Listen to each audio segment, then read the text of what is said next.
Hello and welcome to Science Never Stops. I'm your host, Joseph Vick with the U.S. Space and Rocket Center. And here today we have a NASA Marshall Space Flight Center guest, planetary scientist, lunar and planetary geophysicist, Dr. Heidi Haviland. So welcome, Dr. Haviland, to Science Never Stops. Thanks, Joseph. So let's get started with our questions. So could you please explain to our viewers your field of study and tell us a little bit about current NASA projects you're working on? Yeah, so planetary scientists are interested in knowing everything about planets. So from what you can see at the surface to what's deep inside planets, maybe there's a core, maybe there's a magnetic field dynamo, and maybe there's an atmosphere. And then we're really interested to know how all these physical processes shape the planets from when they initially formed in our solar system or other solar systems to what we can observe today. And a lot of it is planetary science is enabled through satellite observations and samples returned by the Apollo astronauts. It allows us to test theories that about how planets form and change with time. So that's great that missions from 50 years ago are still paving forward science today. Right. Those return samples are actually really valuable to the science community because when you can bring them back to a lab that has high-tech modern equipment, there's so much that you can learn. And so planetary science is a little bit different from astronomy, which is at Earth and looking at light and things that are far, far away. Planetary scientists, we want to get up close and personal with these planets. We want to get as close as we can and take measurements in situ, is what we call it, or on the planet or near the planet. Gives us that kind of HD, a high definition view of the planets and the processes that form them. So with your planet observations and study, do you work on mainly terrestrial planets? That's right. Yeah, I do. I focus on rocky planets in our solar system, mostly the Moon and Mars. I currently have about 5 projects going on. I think that's pretty common for most NASA scientists to wear a lot of different hats. So I'm working on an interdisciplinary research team using some modeling to understand the composition of the Moon. I'm working on an instrument called the Neutron Measurements at the Lunar Surface instrument, which is going to land on the Moon in 2021 as a part of Astrobotic Mission 1, which is one of our first commercial lunar payload services missions, which is pretty exciting. That's kind of all in support of the overarching human Artemis efforts. I'm also working on a mission concept study for our future lunar geophysical network. And I'm supporting some engineering efforts at Marshall to identify hazards on the lunar surface for humans and spacecrafts. And I also support InSight on Mars. Oh, nice. Do you work with any potential extrasolar planets or just intersolar planets? Yeah, I haven't worked on extrasolar planets yet, but it's as a planetary scientist, there's always so much more we can learn, and it's really neat how different all these different solar systems we're finding around other stars are, and just the different kind of spectrum of planets is super interesting, and I'm interested in those things. Yeah. Well, could you tell us a little bit about your educational background and how that helped you obtain your current NASA position? Yeah, so my latest degree was in a PhD in planetary science, and I would say that most full-time planetary science researchers do have their PhD, but I would really encourage anyone who's interested to start as an undergraduate or even a master's student working alongside a PhD researcher. Being able to contribute is really helpful and valuable, even at an undergraduate level. I actually started my career as an engineer in aerospace engineering, building and testing and designing really large satellites.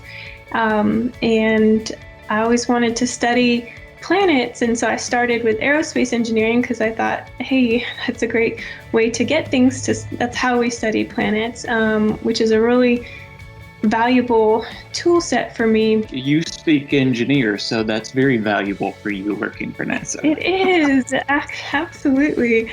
It's a really funny way to put it, speak engineer, but it's true. There are these different mindsets in science and engineering, and I feel like I'm able to kind of bridge that gap, which is helpful. And so to do a PhD or graduate level research, you really go really in depth in one subject. And so it was really the understanding planets and the nature of these planets, and that was really just captivated my attention and was where I wanted to spend my research efforts. Great. Now, growing up, was there any certain class, extracurricular activity, mentor, or experience that helped shape your career path? Yeah, well, I definitely think when I was in third grade, you learn about the planets, and I was just hooked. I was just like, oh man, it's so fascinating that there's these other worlds out there and that you can explore. And I just, was really hooked on that. And then I've just been really fortunate to have a whole host of mentors in different stages of my career.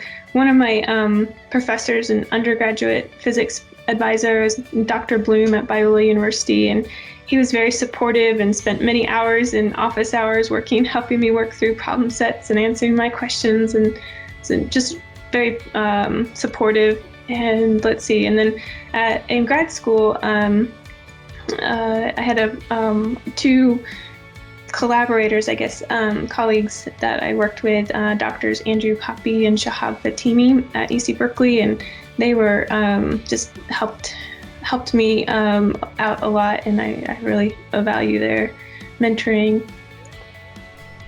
Great. Well, as a scientist, you'll know firsthand that doing science, you come to bumps in the road or sort of tangents upon your research. What would you say would be your biggest academic or career setback, and what did you do to overcome it? Yeah, that's a really good question. In some ways, you could. So I always wanted to put things into space, and so I studied aerospace engineering, and then I was building satellites, and that was my dream job.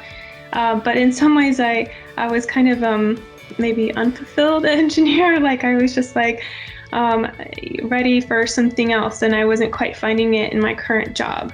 And so then I started to ask other questions, and that really led me to going to grad school and studying planets and stuff. So I think with every major setback, there's always the silver lining that it really forms and shapes you. And there's another small story. I was in grad school, and this one analysis that I was doing, I got the results and they didn't make sense. It was just not at all.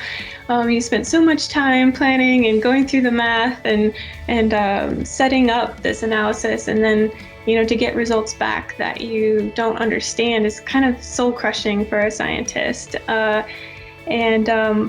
it was because of those soul-crushing results that I was really able to ask some new questions, like why don't those make sense, and helped me learn a lot in the process. And it definitely builds and shapes you as a scientist. A lot of people don't realize that sometimes a scientist that fails can learn the most from failure. That's right. And I would absolutely encourage us that we all fail. There's always failure in science. And I think sometimes that storyline doesn't really get told too well. And as a graduate student, I definitely thought I was the only student who didn't have a project that worked out, right? And in reality, it's just failure is just part of the learning process. And that learning to ask those questions and respond when you meet that failure is an important part of learning. Who is your favorite scientist and why? Yeah, Dr. Yoshio Nakamura. He is called sometimes Mr. Moonquake. He led the Apollo passive seismic network in the 70s, 50 years ago, and has just been an amazing scientist through the years. He's also currently working with us on the Future Lunar Geophysical Network. But he is just an amazing person. He's obviously very intelligent and smart, and he's continuing to write papers in his 80s. And it's just humble and respectful. He asks really good research questions and just isn't afraid to talk to anybody about, particularly about lunar science. But yeah, he's just a really great person. That's great. In his 80s, because science never stops. That's right. Yep. So, do you happen to have any special abilities, talents, hobbies that might surprise people? Yeah, it's a funny question. So I really enjoy cooking and rock climbing, and I also have a twin sister, so that seems to surprise people quite a bit. Sort of indoor rock climbing, or have you climbed any mountains or sides of cliffs or things that you're proud of? Yes, I do. I really enjoy gym climbing because the sport of climbing itself is really fun. But yeah, climbing outdoors is definitely what it's about. And being from California, you climb in Joshua Tree and Yosemite is pretty common. All right. Now, you are current NASA generation, so would you happen to have a personal motto, advice to pass along for the next NASA career generation? I would say you definitely have to, don't be afraid to try new things. And I would say don't be afraid to ask for what you know you need. Sometimes you feel like you're asking too much or whatever, but if it's really something you know that you need, don't be afraid to step out and ask for it. I'd also say it's important to care more about the people around you than you care about yourself. So I think that's important, to respect everybody. And probably, I like the one, lead, follow, or get out of the way. Sometimes at NASA, sometimes we all can be very kind of type A and very headstrong folks. But, learning to not always be the leader is important there too. Well, is there anything else you'd like to add or say to the viewers listening in? Well, one of my friends told me I should tell you that I stayed up all night last night since science never sleeps. But that's actually not true. Scientists do sleep, although we are always thinking about science. And I think there's a lot of different journeys and ways to career paths. There's not just one right path. You got to find what works for you. So keep exploring, I guess. Great. So thank you again, Dr. Haviland, for joining us today. And remember, science never stops.